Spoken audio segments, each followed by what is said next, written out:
Well, new tonight on The Current, the Quad Cities was recently designated as a verified destination with Wheel the World.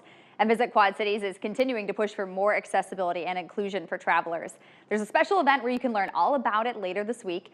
But first, Dave Harrell from Visit Quad Cities is joining us on The Current to talk all about it. Thanks for being here. Thanks for having us. Okay, so I had never heard of this before. So what is Wheel the World and what does it mean to be a verified destination? Well, it's an organization that's just doing amazing work around the globe. And what they do, they specialize in trying to provide empowerment and confidence in the accessibility space for those travelers that are looking for, solutions.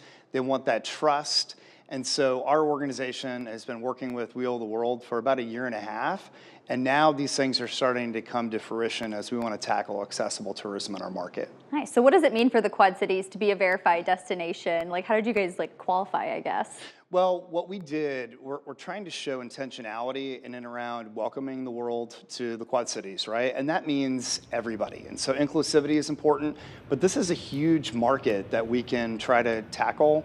If you look at, folks that have disabilities, it's about a $37+ billion market. And so if you look at the numbers on it, it only makes sense for us to, one, understand accessible tourism, and number two, put some measures in place to try to put some programs into the market that are going to deliver for that visitor experience. And so Wheel the World is really a leader in this space, and so we're trying to work with them to scale up accessible tourism in our market. So now we've got 11 verified destination assets in our community, and we want to continue to grow that over time. This is a journey and definitely a starting point, and this Wednesday we're excited about announcing kind of these first destination assets that are verified destinations. Yeah. So speaking of that, what do you think the Quad Cities is doing really well when it comes to inclusivity, and what areas do you guys want to see some more growth in? Well, I think first and foremost, the fact that we've jumped out there and decided that we were going to put some resources, we were going to put some intentionality around this and be deliberate in our approach. A lot of communities haven't even broached this subject, and so we're a leader in this space. So Visit Quad Cities has been tackling this. It's in our tourism master plan, flagged as a gap.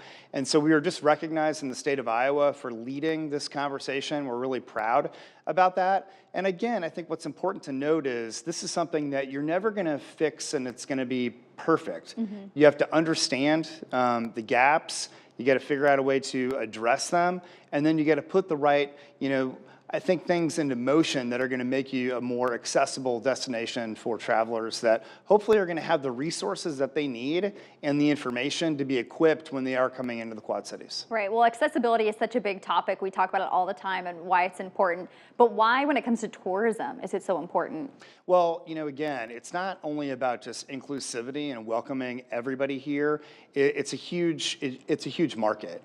If you look at the math around this, about 15% of people around the world are connected to, somebody that either has, somebody, they're either disabled themselves, or there's another 15% on top of that where there's some connectivity. So about 30% of people around the world have a connection to people either with a disability that they know about, or maybe even a hidden disability that people might not know that people are that are struggling with. And so for us, being able to be in this space, it shows a commitment that we're in this for the long term, and we want to do whatever we can to put the right mechanics into place to make it a better place for people to visit. So it's a huge market share. It's a growth market, for us, and it's something that we want to be able to say that not only are we committed to doing this right now, but hopefully 5, 10, 20 years down the road. Yeah, well, in the last 30 seconds or so that I've got you, we teased it earlier. Right. You guys have an event coming up on Wednesday. Tell me about that. We do. We're having a seal ceremony where one of the executives from Wheel the World is traveling in, where we're going to recognize these 11 organizations, these destination assets that we're so proud of, anywhere from the John Deere Pavilion to the Figge Art Museum to Riverboat Twilight, to Channel Cat, even Whitey's and Moline. So we're going to have some great partners that are really jumping in on accessibility, and we're looking forward to recognizing and honoring them on this Wednesday. Well, great. Dave, thanks for telling us all about this. Thanks, Jenna. Good to see you. Yes. Well, for you guys at home, once again, the Accelerate VQC event is this Wednesday from 11:30 to 1. Doors open at 11 at the Current Iowa on Main Street in Davenport. You can register online with Visit Quad Cities.